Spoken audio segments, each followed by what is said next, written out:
sorry, I don't know where the link would be on the city website. I don't. I found it. It's on the calendar. You have to click on calendar and then on today and then join from there. Oh, okay. I see it. Okay. So it's not on the agenda. It's on the calendar. Okay. I just tried to email from the tablet thing at the back, so I will just copy that. And That's I'm good. driving, so I can't be on. That's okay. I know it's a busy week this week. I'll send it out in the just in case.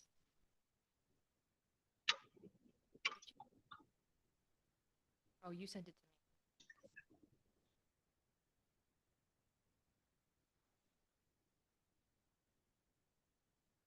That's okay. I just found the one on the site.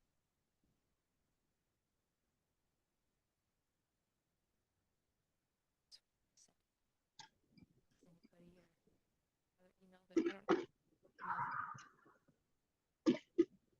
Back there. But now we know.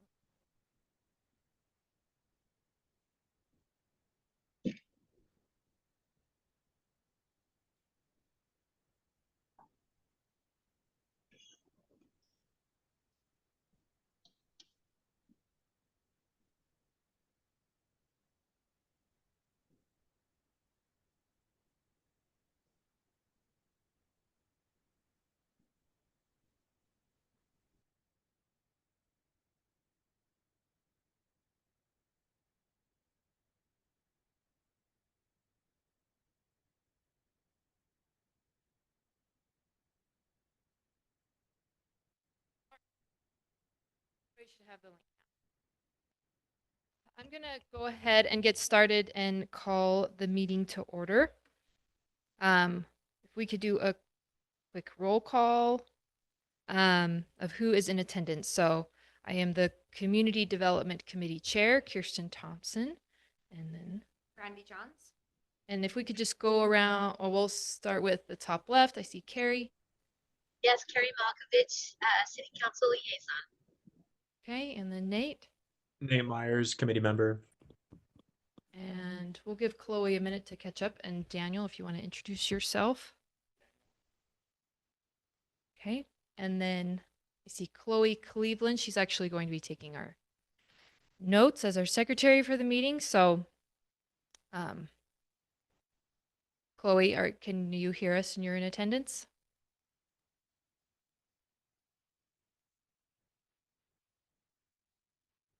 Chloe, are you there? Oh, we'll give her a minute to figure that out. Okay.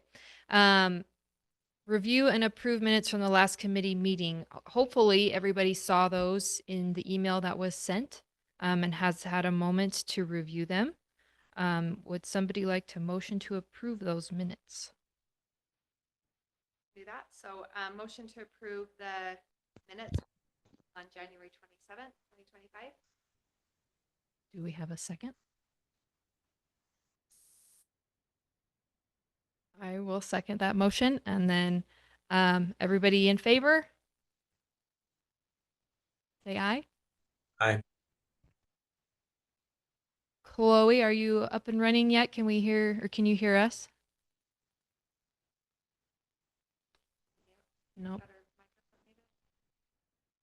Okay. Brandy? Aye. Kirsten? Aye. I should probably take notes. Okay. I think I figured it out. Sorry. Okay. Technical difficulties, but I'm in. Okay, great. So, you want to go ahead and count yourself in the call to order, and well, you wrote the minutes. So, do you agree to approve the minutes? Yes, I do. Okay, great. Okay.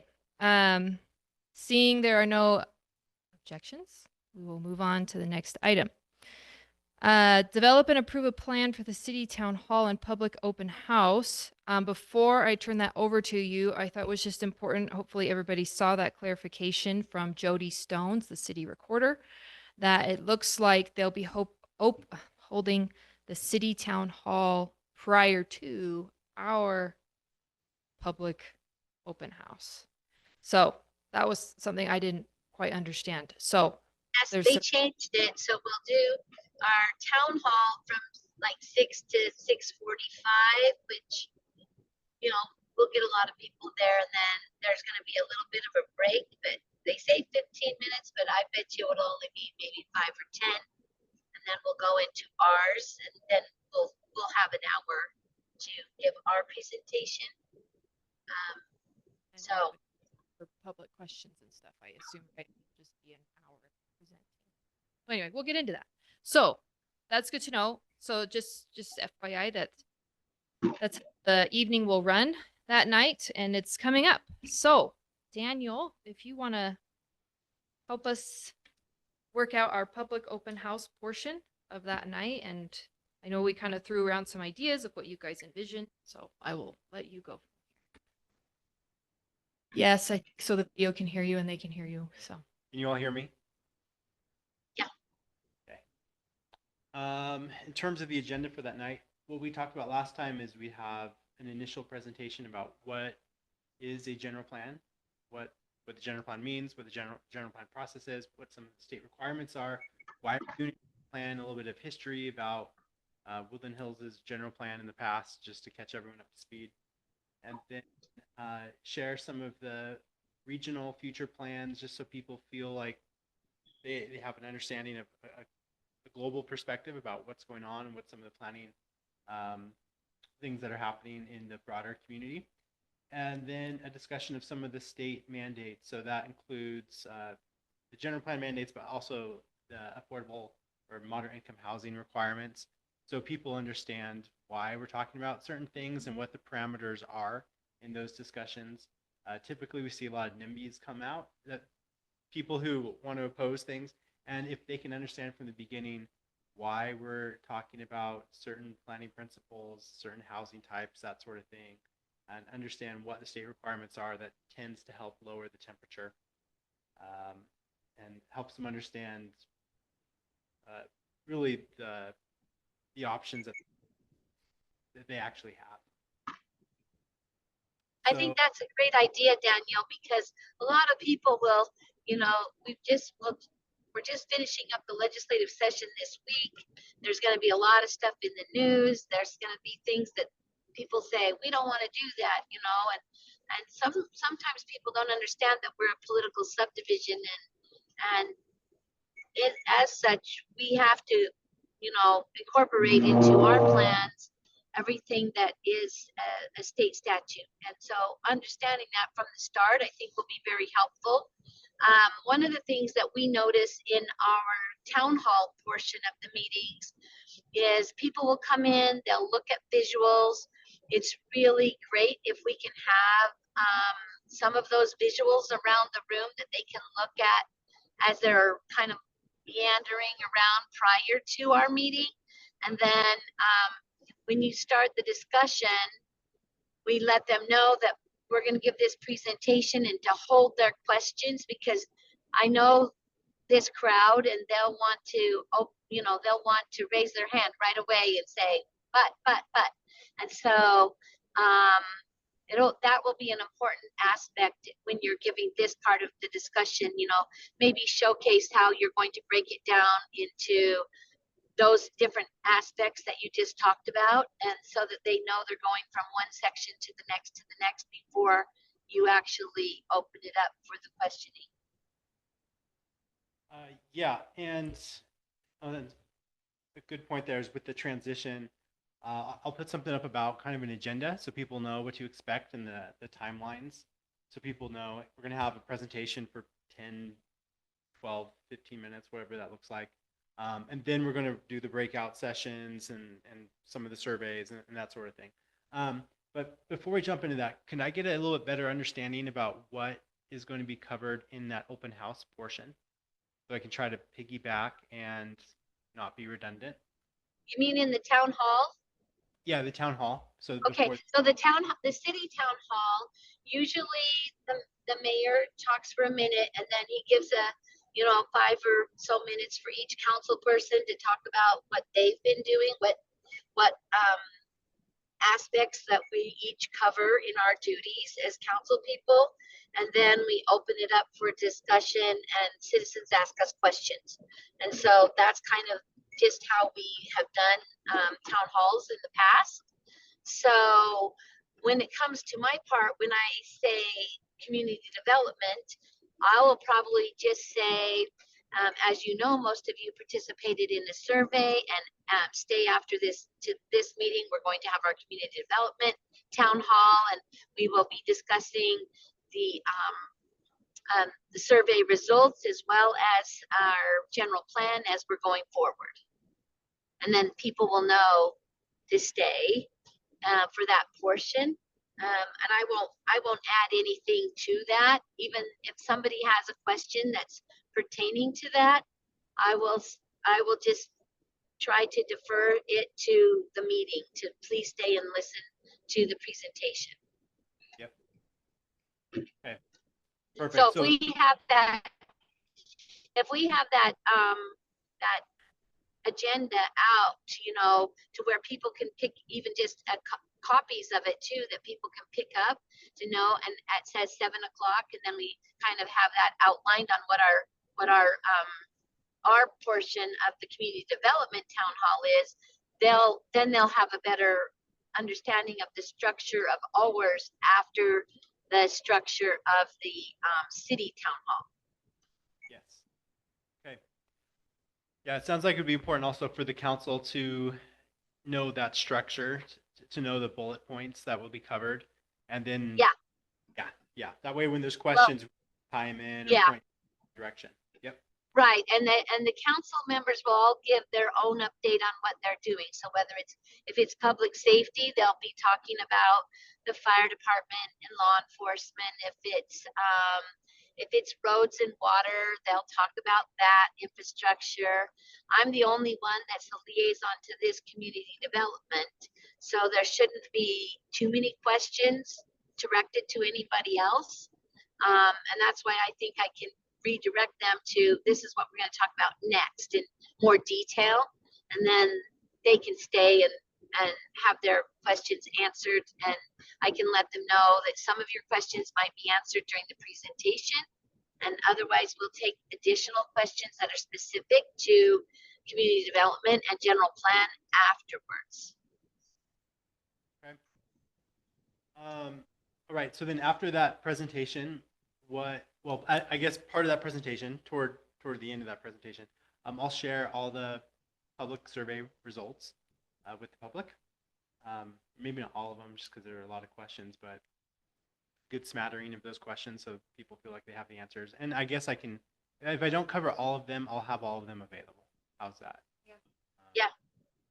At the very least, I'll have printouts that have all of them that people can go take a look at. And with that, we're going to follow-up questions and a visual survey to help people be able to, be on the same page and whatnot. So I have some questions about that, because I've been working on a lot on the general plan just the last month, and actually drafting the general plan and thinking about what kind of follow-up questions we have. And one of the interesting things about this general plan, was it this committee that put the RFP together, or who put the original RFP together? Carrie and Chloe could answer that. I can hear exactly what you said. Carrie, you're cutting out. I'm driving. I just couldn't hear what Daniel said. If you can repeat that. Yeah, I was wondering who put the original RFP together, the request for proposal. That was me. That was me and Chloe. Oh, okay. So that was Chloe. In that RFP, there are a lot of there's a lot of language about design elements. What did it say? But there were several things about design. Are you talking like branding, like city branding? No. Well, it sounds Oh. to me like they're talking about like housing design. Do you mean like interconnection of like walking trails and public Could- access? It could be that. So I think that was that's in there. that was in there. One of the big things was making sure that the land use section or just that land use in general is tied to all the other elements, right? I noticed that language in there that you want to make sure that the land is tied to transportation, to water, to trails, to economic development. And part of that was the street design, trail design with connectivity. But there were some things about design, and maybe that is just more the branding side of things. But Is the design? and Well, we were infrastructure.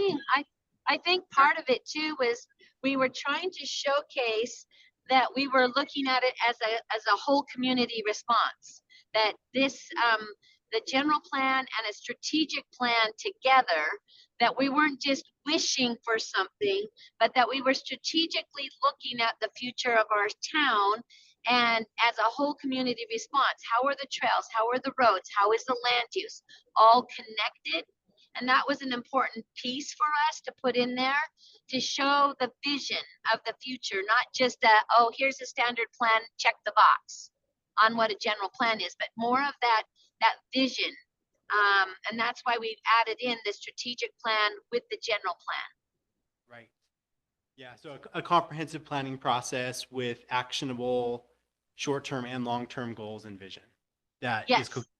yeah. Okay.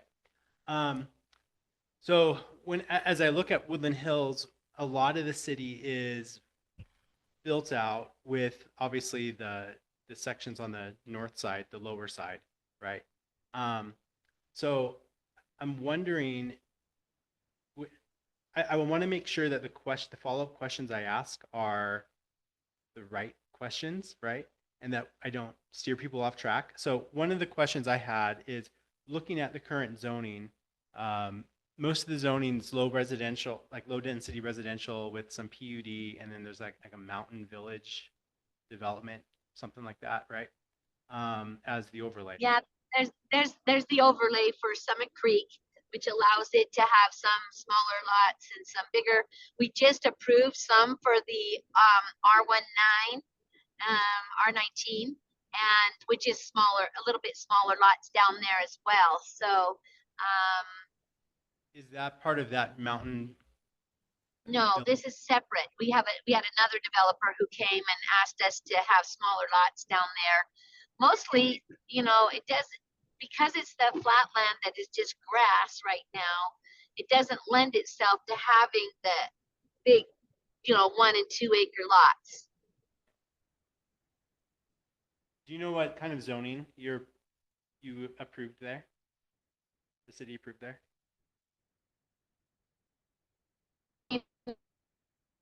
Oh man. So we I get- haven't done an new overlay at all. We've only done, one developer came and said, I have 4 lots. Can I do R19? And we said, okay. So it has been more piecemeal than it has been strategic. Got it. Okay. So I guess my main question to step back is, in that area, is there appetite for any type of development that is different than your currently approved zones in the general plan, or does all anticipated growth need to fit within the current adopted ordinances? Well, I think that was part of why we wanted to do the survey and kind of do this analysis so that residents would know. I would like us to showcase, which we would need to work with our financial people, but sustainability with taxes, are we where we want to be? What is the vision of the future? If we're going to just do the same as we've always done, which is kind of our maybe 65 and older population say yes, our younger population wants our quality of life to be the same, but I think they're more open to some different possibilities, meaning some smaller lot sizes, whether it's the 55 and older, smaller lot sizes, or some of the other things, as long as as long as the quality of life and that rural feel is maintained, I don't know if lot size matters as much on that lower portion as it did on the upper portion, if that makes sense. Right, and that's something then we're wanting to figure out with a visual survey here, right? Yes, and so when you have everybody at those tables trying to figure out what they would want to do, I mean, I think that we include not only, well, what do you want? What's your quality of life? We want to also put in that economic piece of sustainability and taxes. We want to be able to put in fire danger. You know, if we had big lots down there, there could be an increased risk of fire. We also have the other cities that are encroaching upon us. We have the need with the governor to have trail connectivity, which we might be able to do through Three Bridges, which is supposed to connect to Salem's to Spanish Fork that goes all the way out. I mean, so I think that one of the things that we would like to do is try to encapsulate a vision that is acceptable instead of just the status quo of where we're at, but that it's okay and we can still have our quality of life. I mean, both Chloe and Nate have young families, and I know they moved here for that quality of life and the rural, but they also worry about taxes and amenities for their children. Mm-hmm. Do you think it would be Maybe you worthwhile? two could speak to it. Brandy, go ahead. Just a question. So I know in some of the other cities like Park City and the east side of Draper, their architectural control is very stringent there to where it kind of blends in with the mountain. Yeah. Do you think it'd be worthwhile posting some of the well done communities that they've done, like, or even how their Walmarts look? Make it a Yeah. Walmart can Yeah. be done well to where it blends in with the current community and with the like landscape, where it doesn't just stand out. You're not having somebody come in and build like pastel townhomes or something. You know, you have that control to where you can make it so it's acceptable to people. And with that, I think the question of And Daniel, you might want to check on state statute with that, because I think last year there were some bills passed that the cities can't dictate Yes. what colors and things like that people can build.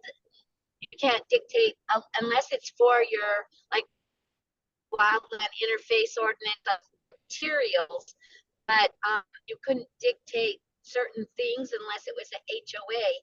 So maybe double check that just to be sure, but I know that would give it would be nice, because if it was an overlay and a development agreement, then you can put those things in, but if they just came with their piece of property, you couldn't. So Right. there's some caveats there. Yes, no, that's correct. So you can do architectural requirements through any type of overlay, like a PUD. And so what you want to do is keep your base zone density really low, and so it's not so economically viable. Probably shouldn't say that in a public meeting, but you want to keep your base density low, just status quo, and then you have the carrot on the stick approach, right? You're not taking away someone's fundamental property right by denying a PUD or whatever. They're still allowed to do whatever's in that base zone. But for them to upzone, they're going to have to do an overlay that you'd approve, where you would review the colors if you wanted to review colors, or at least the architectural elements like the brick and stone design. You can even tie it to the very specific architectural renderings that they submit. So you can require the elevations at the time of approval, which that's a nice thing about an overlay as opposed to just developing in a base zone. So yeah, the state code definitely allows that. But like you said, Carrie, the state does not, the state has restrictions if you are to require architectural standards within a base zone. You can do it within commercial, but it's limited, and you cannot do it in residential. Again, it has But to. I do like the idea of, if we show pictures of places that have done it well in mixed use, those like a Main Street type where there's some business, there's some homes kind of thing. If we can find some great pictures that look like they would fit in Woodland Hills, it would at least give a visual that isn't just, oh, this is going to be Spanish Fork, right? And so if there is anything that we think would be something that could, would be acceptable to show, even if it's in a limited area or possibility, we could at least show that. Currently, the property owners haven't expressed any interest in doing anything different than the traditional acre home or half acre home, 5,000 square feet. They haven't shown any interest in doing anything different, but there has been some transfers of land, meaning some of the owners have passed away and it's gone to their families. And so it's hard to say what's going to go there. We don't want to put ourselves in such a box that someone would want to annex into Salem, because Salem's just across the street, and then we'd have absolutely zero control over it. But we want to make sure that we are respectful of our residents, and yet also maybe, as I said earlier, showing quality of life and vision of what could be a possibility, and keeping that land in Woodland Hills. Because I know a lot of people have been upset that Three Bridges was annexed 20, 30 years ago over to Salem, and now there's a big development going in. And so we don't want that repeated, but if we can show what it might look like with some vision and still be acceptable and maybe beneficial to the residents. So let's say hypothetically that in an open house like this, we show renderings that have a good amount of density to it. What do you think would be the greatest type of density when you think of housing product, when you think of commercial? What do you think would be the upper echelon, that upper tier of what the council would support if it were to happen that people in the open house supported it? In other words, what should my high end be when it relates to the images that I show? I don't want to show images that Like how much density or council's what going to kind just of, say we're not going to do that, even if people wanted it. Because one challenge is in a open house, we do see some decent variation of who shows up, and so some open houses we go to, we get a lot of people with pitchforks that show up. Other open houses we go to, we get a lot of people that maybe are a little bit more progressive, more pro-growth or whatever, and it's just kind of who shows up meeting, right? And so I we don't want it to backfire. We don't want it to backfire and we show something and more pitchforks come out, but we also don't want to limit ourselves to those who are saying, hey, I hear all the time from members who, especially those who are now widowed, that don't want to move off the mountain. They don't want to keep their 5,000 square foot, 6,000 square foot home, but they don't want to move off the mountain. But we don't have a 55 and older community, which would work well down there. But when we talked about senior living or whatever on our survey, people were like, no, but we didn't really. I think they were thinking rest home, not just a senior living, meaning 55 and older, more smaller homes. Right. So do you want me to keep images that I show like 2 stories or lower, or could there be a 3-story building in there? Would you I go wouldn't go 3-story, no. No, me either. But especially with people whose houses look down there, I would stick it to 2. I would say 2, have them be very neutral colors that would blend in with, the Natural. browns, natural, some other foliage, more trees, maybe. Yeah, like a walking path or something. The walking paths, those kinds of things, I think are things that would be beneficial. Yes. You want me to put maybe at least one image somewhere that's kind of a straw man, just so, right? Just put something on there knowing that, and we can let them know. Like, the image choices aren't because all of them are ones we're thinking they're going to want. We just want the data, right? And so they can say no on the Yeah, I get what you're saying on that. So we have something that says no, I don't like this, but I'm okay with that.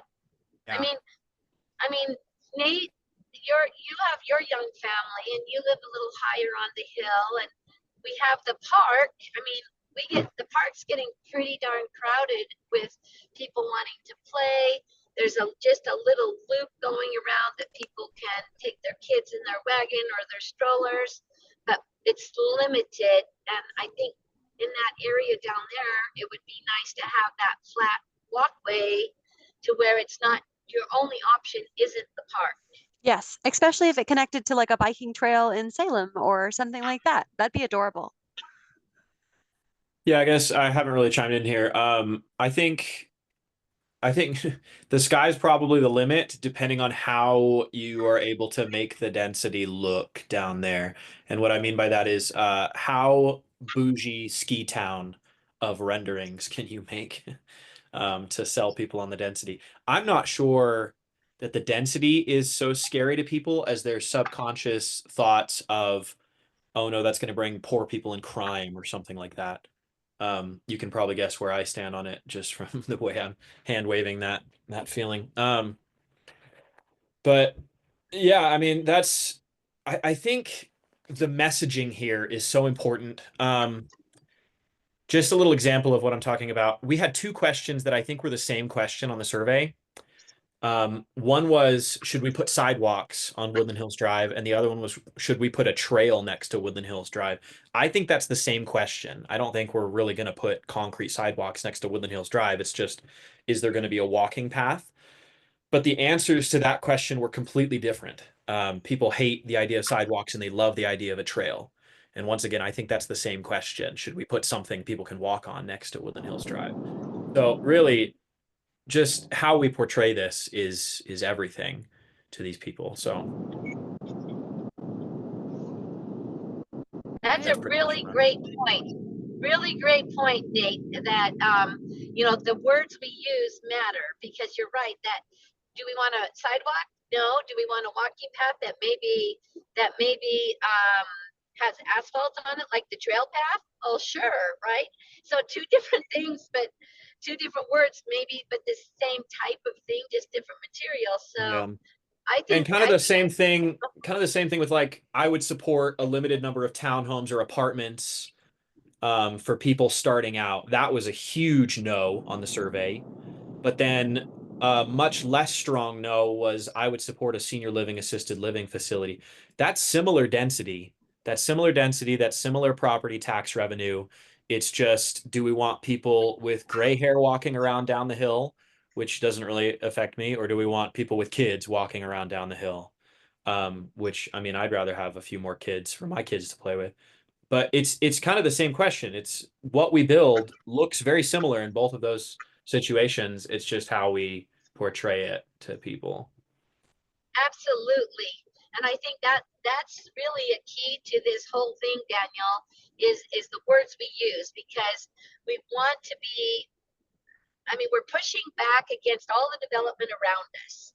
We're pushing back on our quality of life, living on a mountain, having the wildlife there, having our trees there, and yet we know we need sustainability with our taxes, and we know that we want it to be, we want more, we want a variety of the people to be able to live there, whether they're younger families, because we have people that are moving out of my neighborhood because they don't have any little kids to play with. They're like, nope, there's no little kids up here. It's not worth it for us to have our kids growing up on this mountain, not being able to have any friends. And that makes me sad. And then we have our older people who are kind of looking, going, okay, I don't want to have to do the snow the same. I really wish we could have a smaller lot and smaller home. And so I think that both of those two ends, people could relate to if we say the right words and we show the right pictures. Yeah, when we say sidewalks, people hear we're going to turn into a city. But what I want to scream at these people is, I just want my kids to be able to walk to their friend's house without getting hit by your F-350. And Yes. I love your F-350. I love that for you. Have a truck. Trucks are great, but like literally like I wish I had a radar gun to tell you how fast people are driving at 7:45 in the morning when I'm walking my 5-year-old to the bus. Like it'd be really nice to have a little section to the side. I just think we could be so much more convincing than just, whatever we're saying that makes people lose their mind over the idea of a sidewalks or a trail. Yeah, and I think down on that bottom section, I mean, they're doing the trail survey on Woodland Hills Drive, but if we can convince them that this would be a nearly flat trail, how many miles of trails that we could put in that, like Chloe said, could maybe then connect to the next city's trails so that it gives you more of an option as your kids are older, being able to see their friends. And if we made it in somewhere in the future, maybe possibly a mixed use to where there was an ice cream shop or a little pocket park so along the way to where you could walk, you could stop, play, you could have your ice cream, you could, or whatever the case may be, that continues to have quality of life, but is the best use of the land instead of it just being flat grass, because it's not going to stay agricultural. It's either going to turn into the 1 to 2 acres with one big house on it with no trails, no parks, no nothing, or we can have this kind of an idea of a plan that we put out there that potentially that landowner would embrace. Carrie, you I'm mentioned going to be going into a canyon for a few minutes. If I accidentally get knocked off, I'll come back on in just a few minutes. Okay, there was mention of working with the finance committee, and so my question is, we're talking about these different options for particularly the areas that are not developed yet, right? But Not finance committee, finance director, because Finance- just talking about, because the finance committee is about specific purchases. We want to talk about city finances in terms, this is how many taxes we have to get, this is our operating budget, blah, blah, blah, right? That kind of finance.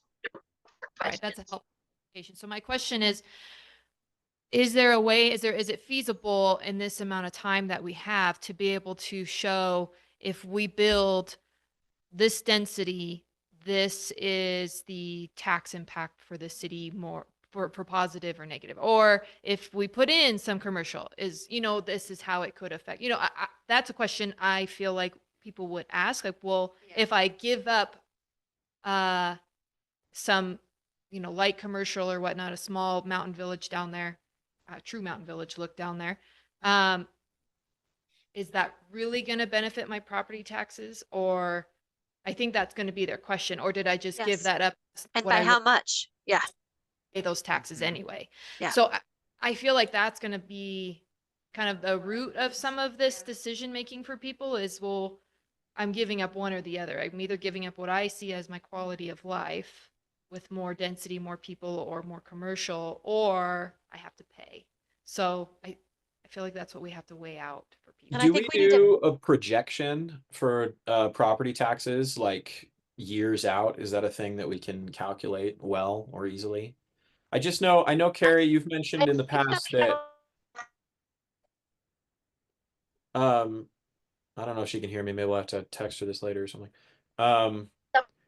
I know you've mentioned in the past that we need 7 lots per acre on average in Utah to break even on property taxes, and obviously we're not getting there anytime soon. But yeah, I just think that projection would be pretty valuable. I don't know how high property taxes are going to get in 10 years And if we build no commercial, and that'd be really nice to project out. I think it's important too to reiterate that we have some of the highest in the state. Like, Mhm. and that affects your ability to sell your home. That affects your ability to stay in your home. That affect, if your financial circumstances change, or like talking about young families and their ability to live and stay in the city, or, anyway, I just think all of those things are, and another thing I was going to mention is when people throw out, well, my quality of life, well, to somebody like we mentioned that has a younger family, that could mean, like what Carrie said, the ability for my kid to play with other kids around.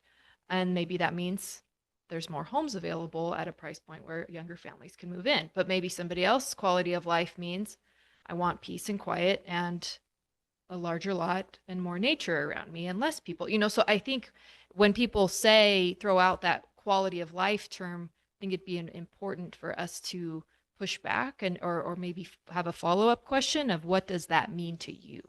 And also, I think how we develop this will affect what people, because you can envision commercial as looking like a 7-Eleven with bright lights and like looking heinous from down the mountain and interrupting that wildlife. Or you can look at it like, like trails and trees and, like the ski chalet that Nate was mentioning earlier. And I think really how we pitch this is so important. I think saying that there's any kind of decrease in quality of life is a bad idea. I think that's bad marketing. I think instead we pitch it like this is going to be built out anyway. We know it's going to be built out eventually. Why not have control over the situation and be proactive in this and build it out in a beautiful way that increases your quality of life? And I think that in that, I don't know if you guys can hear me yet, but I think a lot of that will focus on those walking paths and the connectivity to the children having safe places to walk, because older people want to walk, but they can't go up the switchbacks. And younger people want a safe place for their kids other than just the park, because the park is getting used so much that it's overcrowded.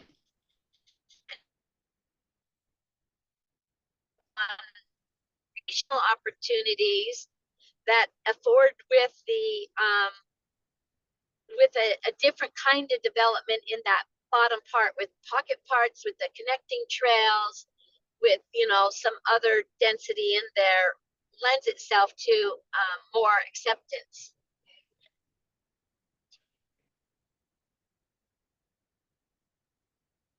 And I don't not, but in the chat, Kemp Gardner Institute has a lot of data with the housing and the budget, and we might look at other cities that are similar to us. I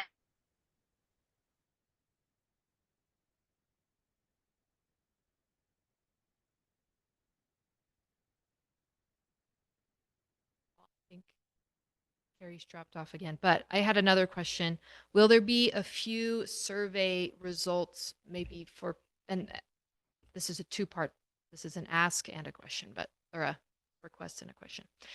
Could there be some survey results around when they are looking at some of these images to see this is what your neighbors Like an said? infographic. And can we use that when I ideally start posting soon that we're going to be holding this to say, if you took the survey, come and see some of the results of, what your neighbors what the community is saying. Mhm. So can we say that, and can we share some of that, or is it maybe that's not allowed? I don't know. But I don't think we share any results prior to that night. We just say come and see the results, because otherwise they wouldn't have any reason to come. Yes. Right. That yeah. Yeah, definitely. We're Let on them the know, same page come see the results. Come see what their neighbors said.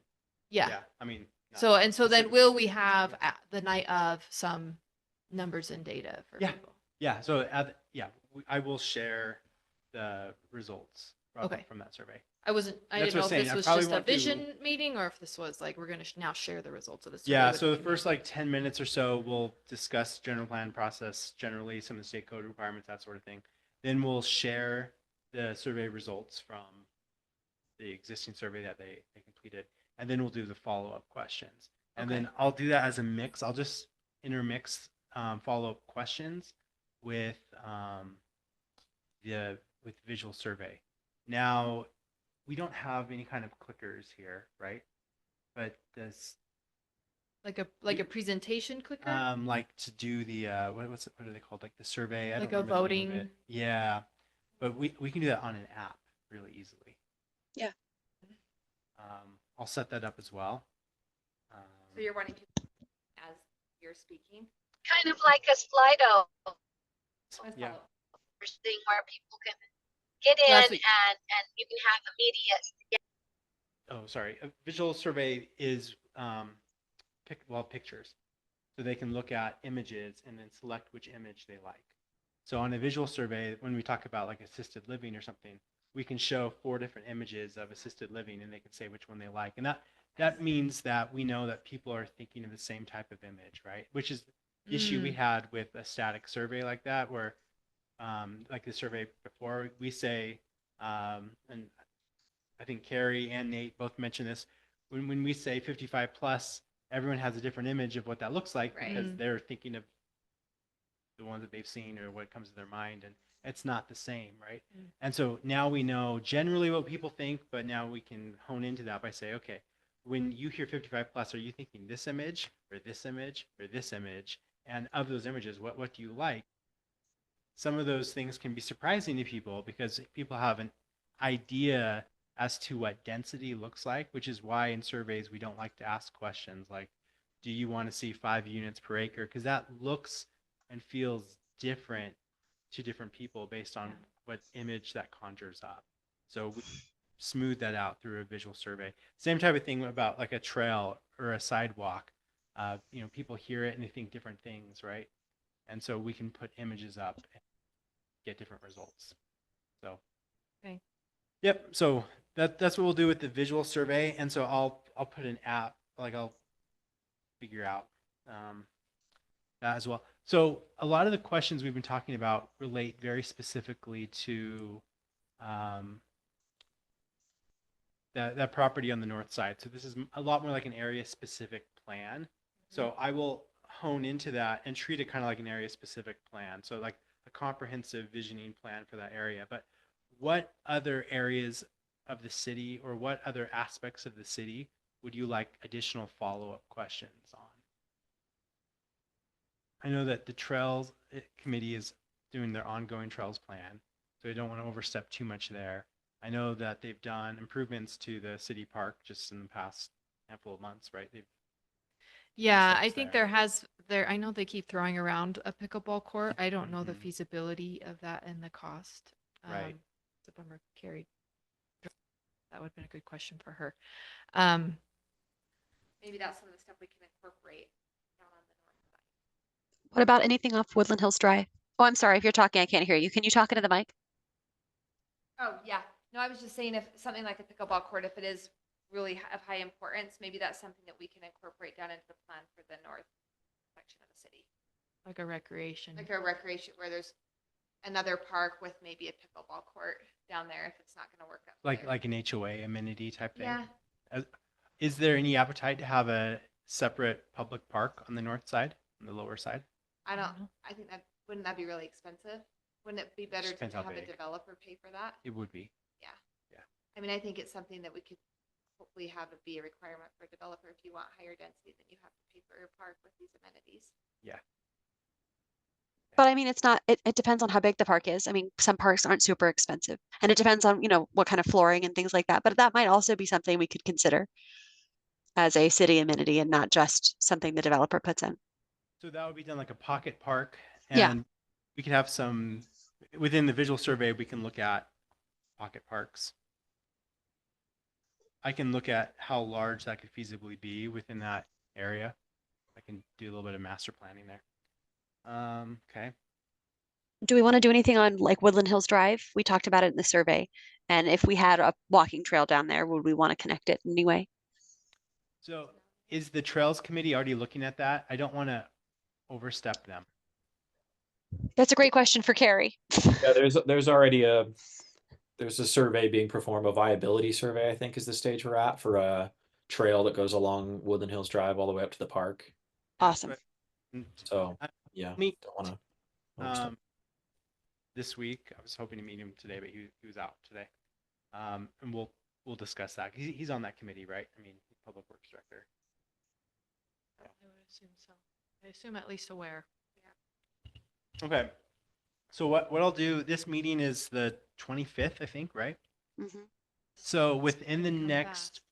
what? So it's going to come fast. It's going to come fast. So within the next week, I'll put together most of the questions. I think there are going to be some stragglers based on when I can meet with people, when I can have conversations. But within the next week, I will put together plan, or not the plan, most of the questions, most of the images, most of the survey questions that I intend to ask, and I'll send them out to everyone. And you guys can help massage the language, make sure we're asking the right things, make sure we're covering the right topics, that sort of thing. Does that sound? Our next meeting would be the day before. Um, we're holding this town hall and then our public open house after on a Tuesday, the 25th. We've been meeting on the fourth Monday of the month, which would be the 24th, which is the day before. Do we leave that as the day before as a last catch up Go and over everything. make sure things we're ready. good to go? Is there wisdom in meeting in between, or is it something you feel like you can just share with us and we give feedback via email? What do you feel is best for us supporting you, Daniel?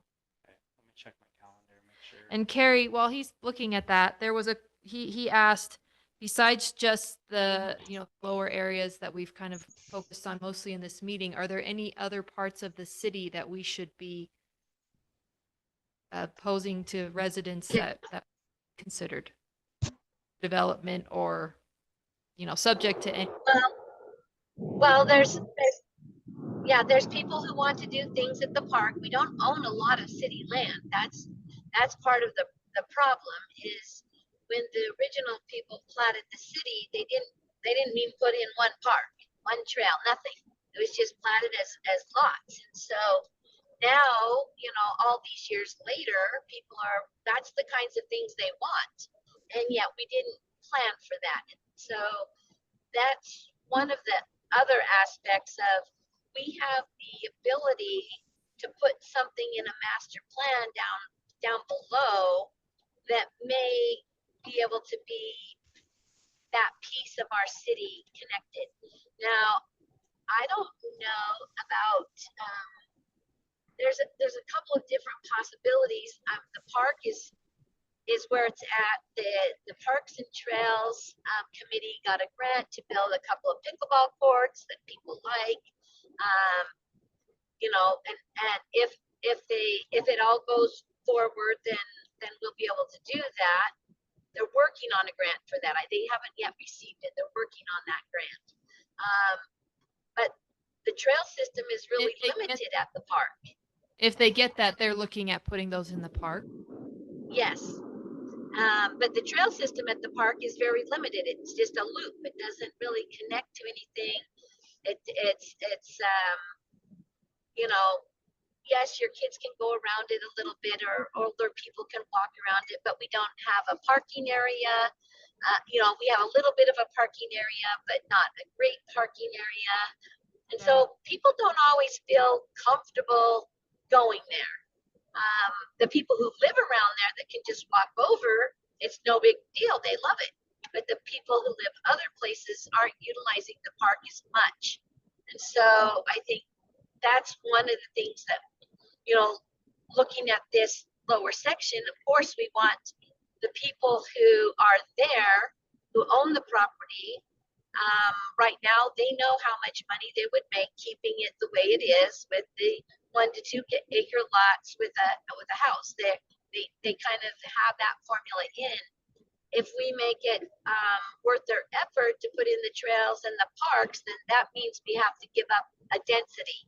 So a lower density in order for them to make the same kind of money. And so that's part of that trade. But also, I think if we can do it correctly, then that enhances the quality of life for quite a few people. You shouldn't have to wait till you're 50 or 60 years old to move to Woodland Hills. But that's the reality right now. And so, that may or may not be feasible for a long time in the future. I mean, we have some houses that have been sitting for a while that families left, and other families aren't moving in.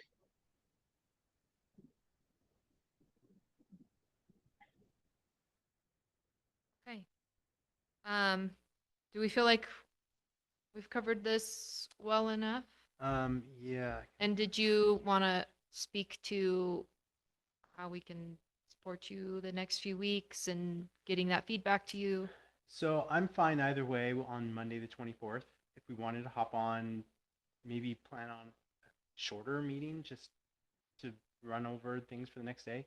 That makes sense to me. But if we want to just do things over email, if people are responsive through email, then I don't know that we need to meet. If Okay. people aren't responding, then I kind of have to have a time to make sure. I'd say if it, my opinion, I think we should email and then meet. I think that even if it's just a short meeting, I think touching base before we start is a really wise idea. Yeah. If we can keep it at 10, 20 minutes, wonderful. Love it. Right? Yeah, and I think too on the visuals, what we've done, what we'll have for this for the city council portion, the town hall prior, is we'll have some like I don't know what those boards are called, but it's not a poster board, but it's that foam board, I guess, kind of like with the graphics on them, and there'll be foam core, yeah. And they'll have some easels up with, here's how much revenue we brought in from which areas. They'll put, this is our budget, this is this. Those are the kinds of things we'll have up.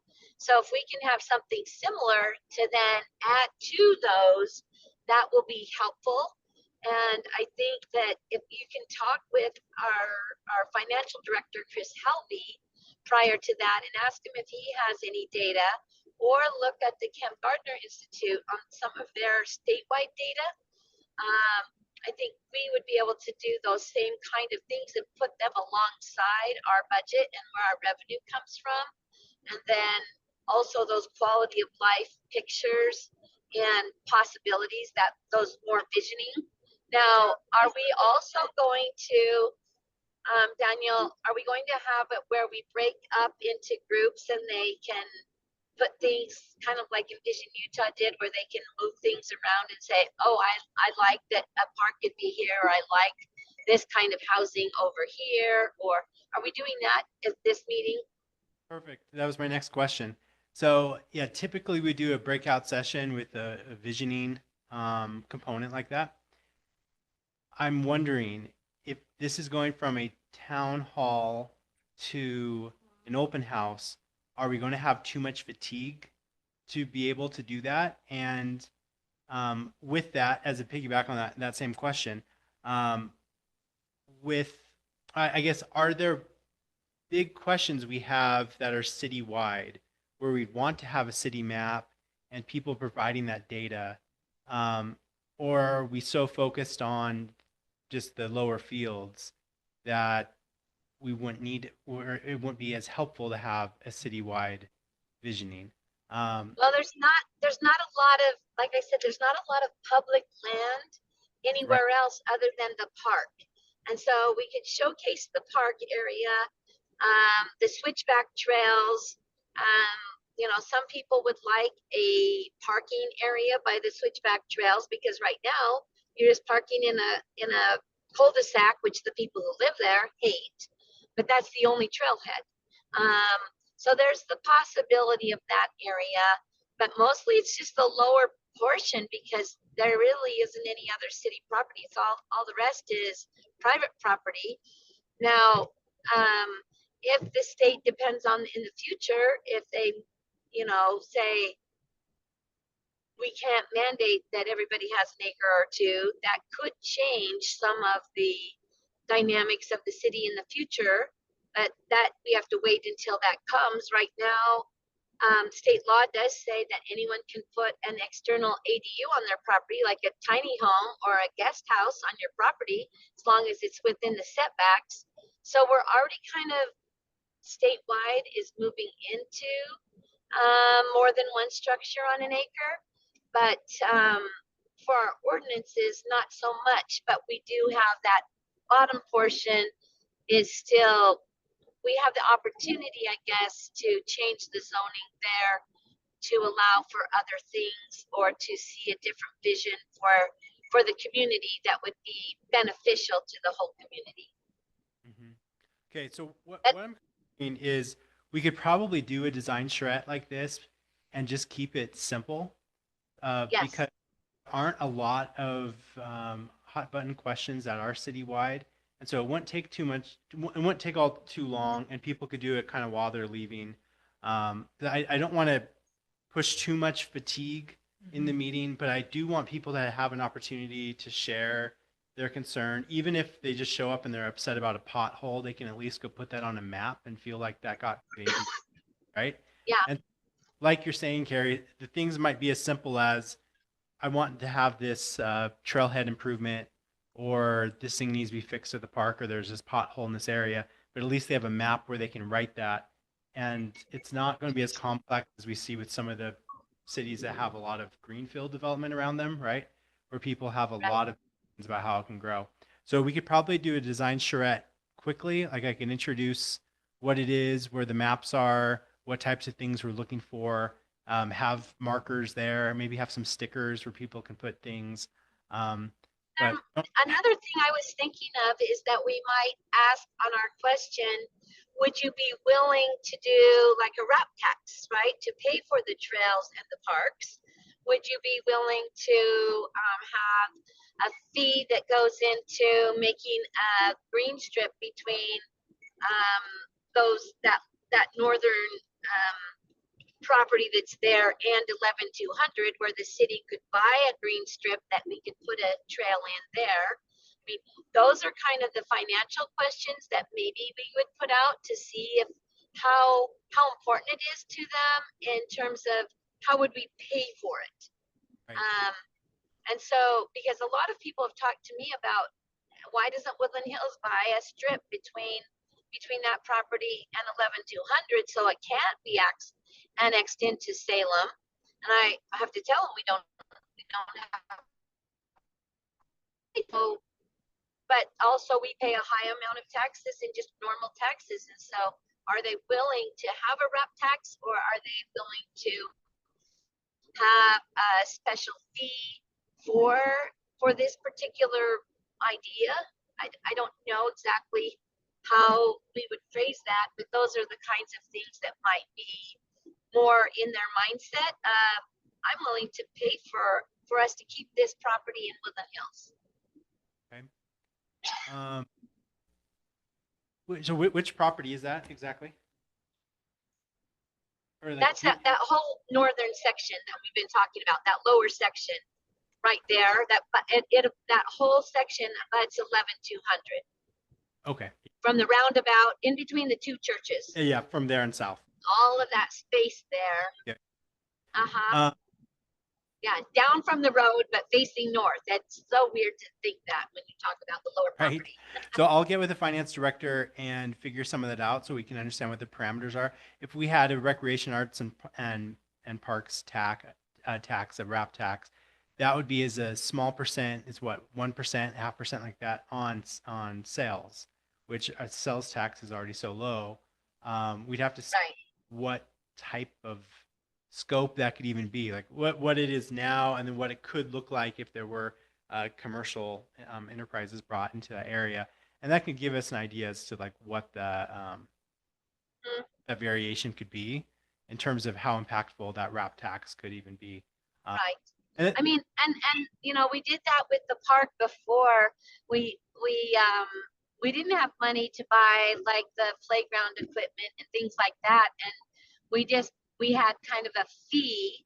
And I know the law has changed a little bit about what you can have a fee for or not. So people who might not want a tax might be okay to a one-time fee could purchase this strip, right? From here to here. This is the fair market value. Would you want to put in, you know, $1,000 or whatever it's going to be for the whole town to buy that strip from the property owners? Yeah. Okay. So that, let's see.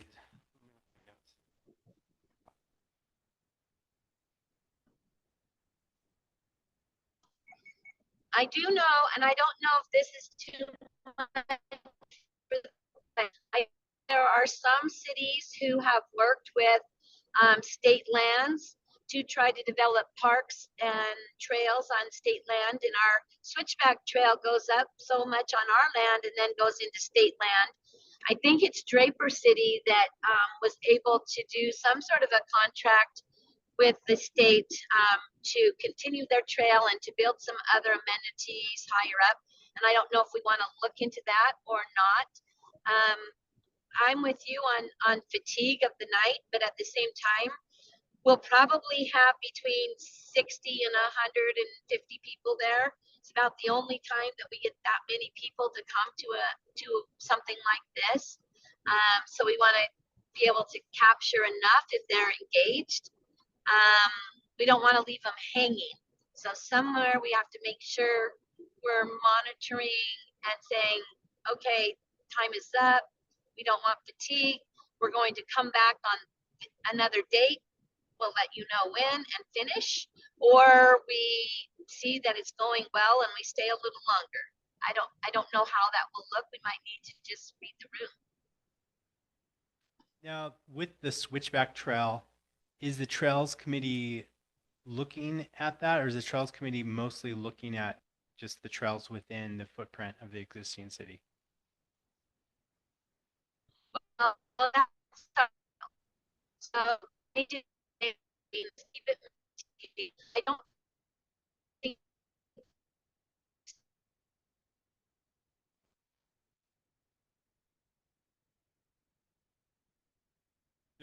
The reason I ask, and sorry you're cutting out, Carrie, is I can reach out to, is it DNR who owns the property?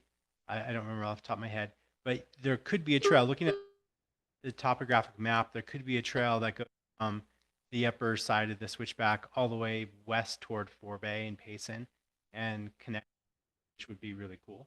Yeah, that would be awesome. Conversations with those property owners, but for a large part, there's a way to do it where it stays entirely on government land. So I could reach out if federal workers are around and see. Okay, sorry, I'm just driving through some bad spots, but Daniel, maybe you and I can connect tomorrow, and Yeah. I can tell you a little bit more about what I'm thinking. Okay. Well, that sounds good. I think that's about all I have. Okay. Any other discussion for this? I feel like we covered it. Carrie, do you feel like you have the information as our liaison to share at the next city council meeting? I potentially could make it. It's just. Yeah, I have it. Well, my report was last time.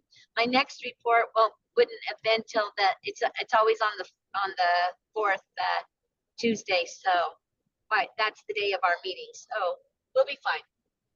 Okay.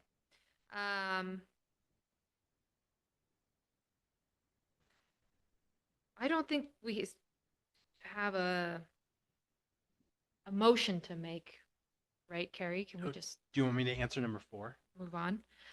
Yeah, and that was just more of, it was just asked to me of, we had kind of gotten a Gantt chart in the proposal of like, this is kind of the timeline of the project. We have I don't know if there is a set time in the contract, is there? So my question is just, what do we have left? Yeah.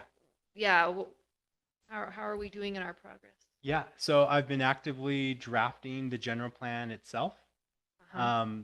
There are things that I can fill in, and there are things where I'm going to need a little bit more data and more conversations with staff and whatnot. But there's a lot that I can fill in, so I've been doing that.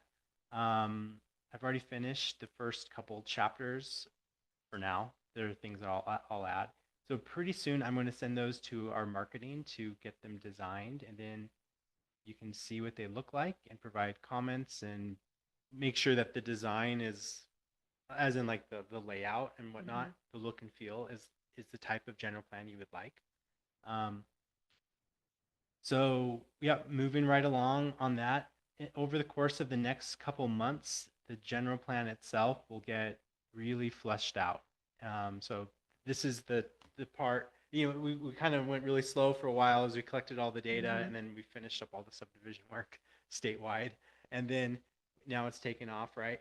And then the strategic plan, I'm going to start filling in the really basic things, but we'll talk more about the specific strategic plan goals once the general plan gets a little bit more ironed out. How I understand strategic plan, what we typically mean when we say strategic plan and planning is the strategic plan looks at the short-term goals, the 3 to 5 year goals. It's more of the immediate things, the immediate focuses, where a general plan is like a 20 to 30 year time horizon. It's the big overall vision for the community. So that's how I'm interpreting it. That's what we typically see, but the strategic plan can also include whatever else you want it to include. So if you want to talk more about branding and that sort of thing, we can definitely include that in the strategic plan, but maybe let's talk about that a little bit more once we've made even more progress on the general plan, right? So in terms of timeline, expect the next couple months a lot to occur on the general plan and strategic plan during the summer. I think that's a great idea. Also, I think it will be really helpful for you to give that overview at our town hall, our community development town hall, about the kinds of things that have to be in a general plan, but then we can do more. The hard part, I think, for cities in land use planning is the constant threat of your general plan is going to be binding, and that you have to do whatever is in there, which a legislator brings it out every single session. That's what they're going to try to do. And I think that one of the things is just telling and letting our citizens know that right now this is our plan that we're focusing on, but we have to update it every so often and based on the prior plan. And I just think that's helpful for them to understand that although we have autonomy, we're still a political subdivision, and there's certain things that are required of us. And that will put in perspective some of those housing components.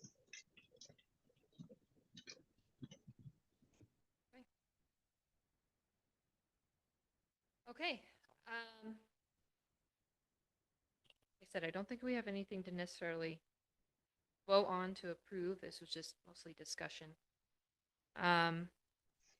What about So the next meeting? Do we have to vote on that, or is it fine? I think it's just a standing thing since we're not moving it. So let's just make that clear, though, that our next meeting will be held on Monday, March 24th at 5 p.m. Again, anybody can attend publicly here at the city office, or there will be the Zoom link on the city calendar online. And then the following day, March 25th, Tuesday, will be our public open house following the city town hall. So I'm excited. This is great. I'm excited for the progress that we're making. So if there's no other discussion or business that needs to be to, anybody have anything else? Okay, then I motion to adjourn the meeting. And I will second it. Can we have a vote to adjourn? Aye. Aye. Bye. Chloe? Oh, aye. Sorry, I was typing. Great. Thank you all.